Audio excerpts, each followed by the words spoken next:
நமது கொள்கை தலைவர் பெருந்தலைவர் காமராஜர்.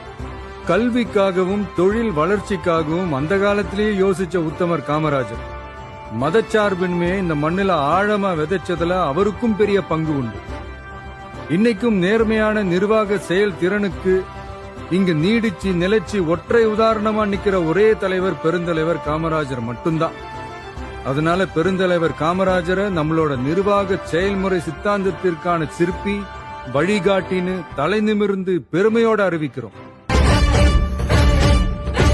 காமராஜர் வந்த பிறகுதான் தமிழகத்திலே கல்வி பெரிய அளவுக்கு தலை தூக்கியது. பசி இருக்கிற பிள்ளையால் படிக்க முடியாது நினைத்த காமராஜர் மதிய உணவு திட்டத்தை அறிமுகப்படுத்துகிறார். ஏழை பிள்ளை படிப்பதற்கான வாய்ப்பை பள்ளிக்கூடத்தில் உருவாக்குகிறார்.